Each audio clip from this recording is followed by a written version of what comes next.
is here, and since I take my fall and Halloween decorations very seriously, I figured I would make some DIY Disney princess pumpkins.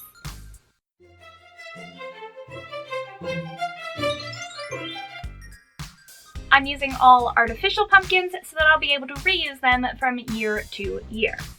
Since I'm also planning on only displaying these indoors, I'm not too worried about making them overly durable since they won't be exposed to the craziness that is Pennsylvania weather in the fall. The most important thing about picking an artificial pumpkin is pretty much the same thing as it is when you're picking a real pumpkin, and that is the shape.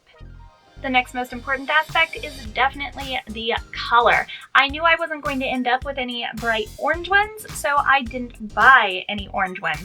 I either bought some that I liked the color of because I thought it would tie into a specific character that I was going to be making, or I bought white ones because those will be easier to cover up without a billion coats of colors of paint. My first character I'm making a pumpkin of is Rapunzel. So I found this really cool sort of pinky purpley pumpkin that I thought sort of tied nicely into the colors of her dress. Having it already be in a color that I like for that character removes one step of having to actually paint it a different color. So yay, saving a step. But of course, to add to the princessy magical aspect of it all, I want to add some sparkle, so I'm going to add some glitter.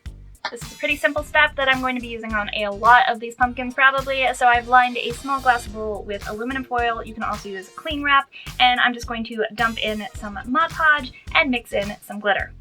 Also keep in mind that you can use different types and shapes of glitter to get different sparkly effects. For instance, in this case, I'm also combining pink and lilac glitter because those are kind of her two colors, and I like the idea of combining the both of them together. And I have a really fun shape of glitter here that I'm going to use. It's very small, very almost rectangular, and I think it's going to be a lot of fun. So as you can see, I now have a goopy mess of white Mod Podge with the glitter, but remember the Mod Podge will dry clear. Conveniently, I have the stem to hold on to, and I can just begin applying the glitter and Mod Podge all over. I kind of want to keep the glitter mostly to the top, sort of fading out a little bit as I get further down the pumpkin. But I'm taking it further down in some places than others, so it's a little more gradual of an effect. I'm also not too worried about getting all the way up to the exact stem all the way around because we're going to be covering some of that up later anyway. Now I'm just sort of dry brushing a few of these more empty areas, just so it's, again, slightly more gradual as the glitter declines as you go down the pumpkin. And now I just set this aside and let it dry while I work on the next step. So I sort of loosely wrapped some tulle around the pumpkin and then gave myself a little bit extra. This is going to be what I'm going to use as my base length. Now I just need to cut myself a bunch of pieces that are the same length of tulle.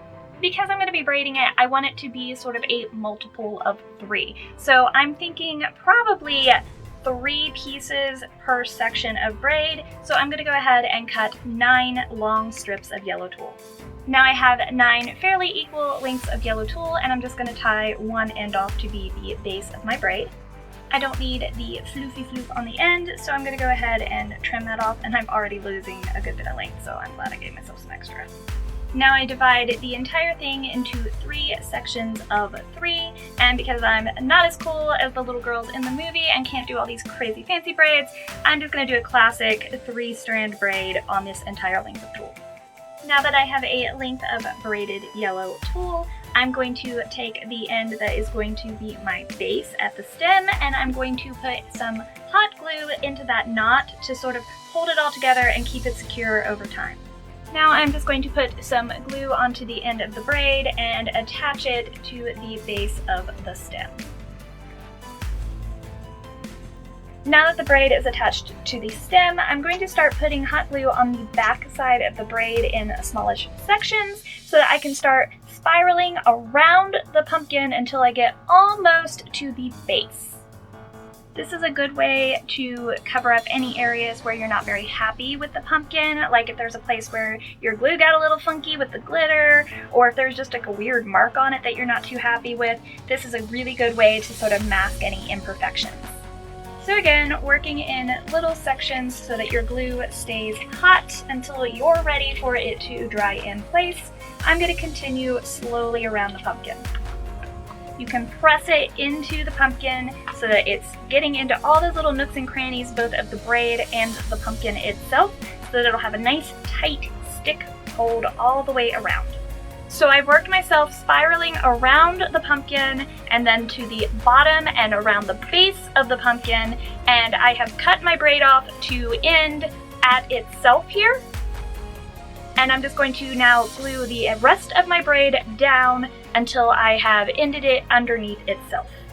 And if your braiding skills are subpar like mine, it's not too big a deal. We're going to be covering up some of that, and you'll be able to mask any of your oopses and make anything that wasn't so fantastic before a little bit nicer.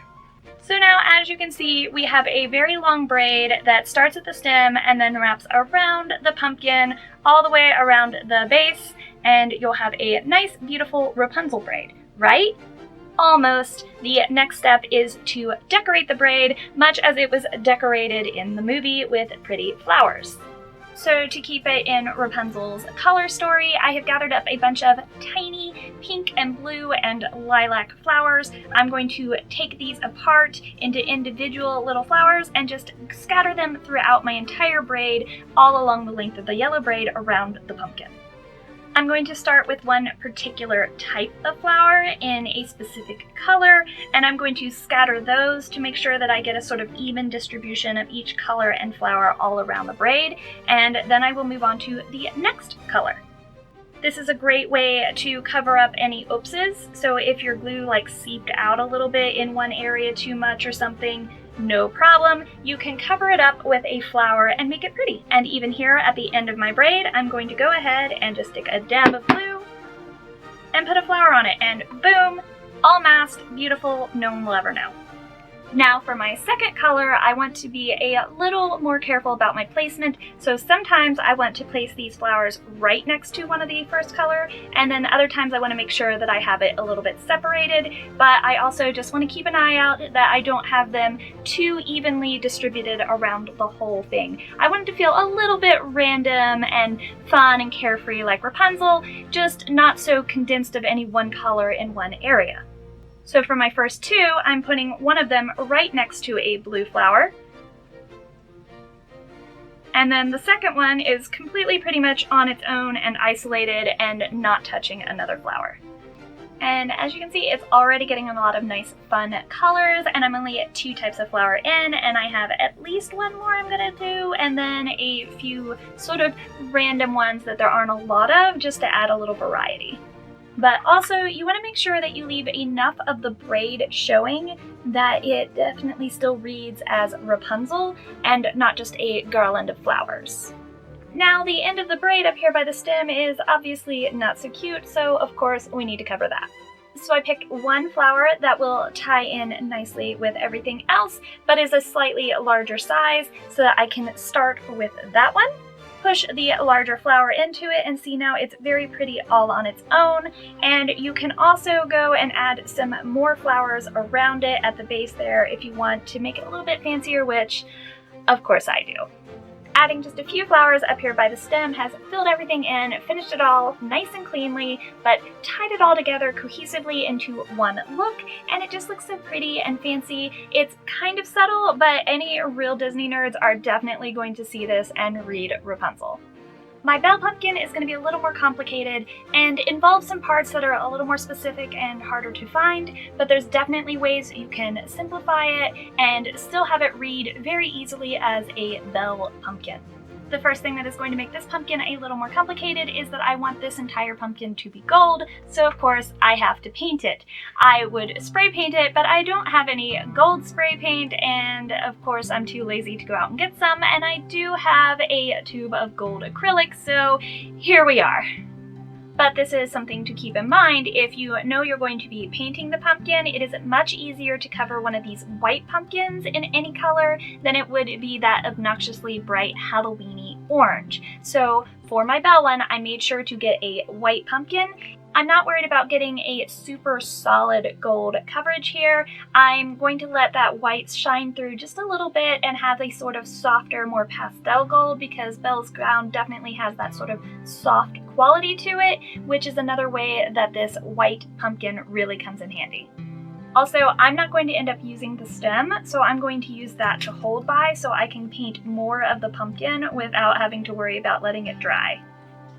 For this pumpkin, I'm actually drawing inspiration from a couple different places. First is obviously Belle's beautiful golden ball gown, because I so have loved that dress since I was a teeny tiny girl.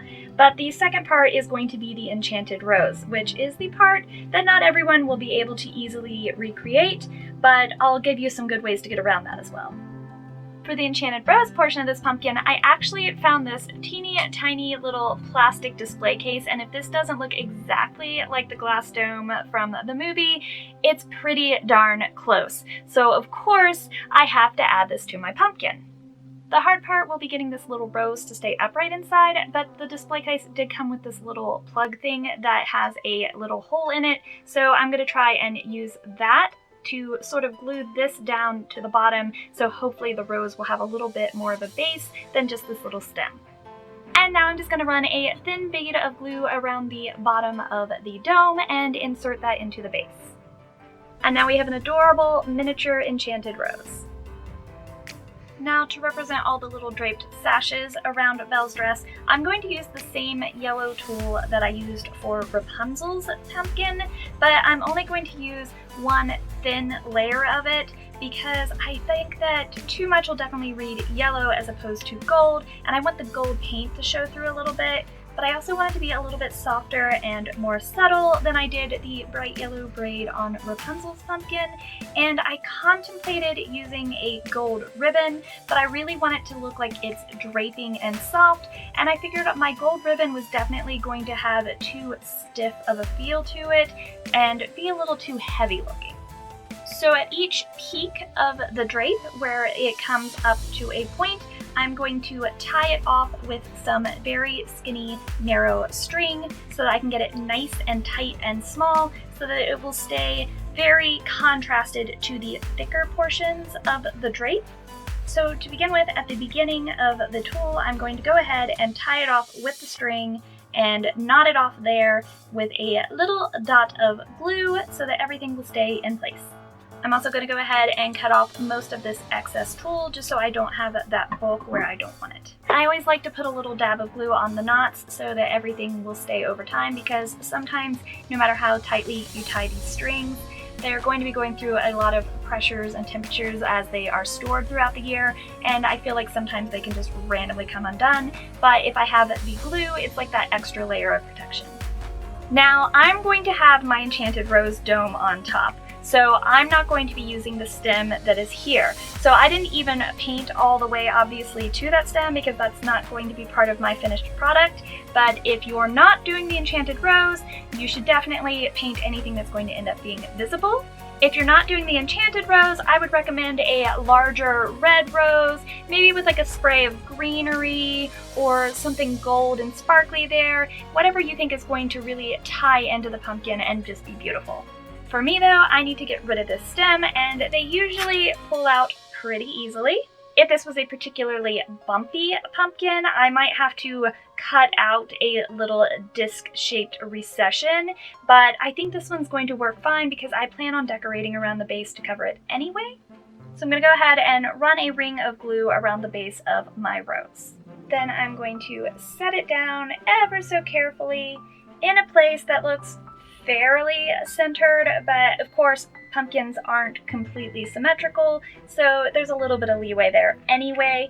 And then anywhere that it looks like you're not having a lot of complete contact, I'm going to go back around and do a whole nother ring of glue and fill in any of those gaps and holes. And now I have a slightly soft golden pumpkin with an enchanted rose on top. Now, for my drapes, I'm going to kind of take an area that is not quite on top, just below what would be the top of the pumpkin, so that there will be room for them to drape down because this isn't a particularly tall pumpkin, so I can't go too far down or the drapes aren't going to stay against the pumpkin and they'll kind of be hanging off awkwardly. So I'm going to take my end of tool here and put another dab of glue. Find my starting point that's not quite the top of the pumpkin and push the glued tool onto it. Now I just want to play a little bit and try and figure out how big my drapes need to be to look like her skirt, how many of them around I'm going to need, and go ahead and when I get a happy medium for where I want it to fall, go ahead and tie off that first section. So I'm just going to tie a little bit of this white string around the tool, just like I did at the end of it. This way I won't have to hold the tucks in place while the glue dries. Now I'm just going to repeat this all the way around the pumpkin, trying to keep each drape fairly similar in size. If your tool is being unreasonably floofy, go ahead and put a small dab of glue on the pumpkin at the bottom of the drape to hold that down into the pumpkin. Now I have a draped ring all around the pumpkin, but I have these not so attractive knots. So I'm going to cover those with all of these light gold crystals. Now I'm going to finish off around the base of the enchanted rose with these little gold crystals. And that completes my Belle pumpkin, complete with enchanted rose.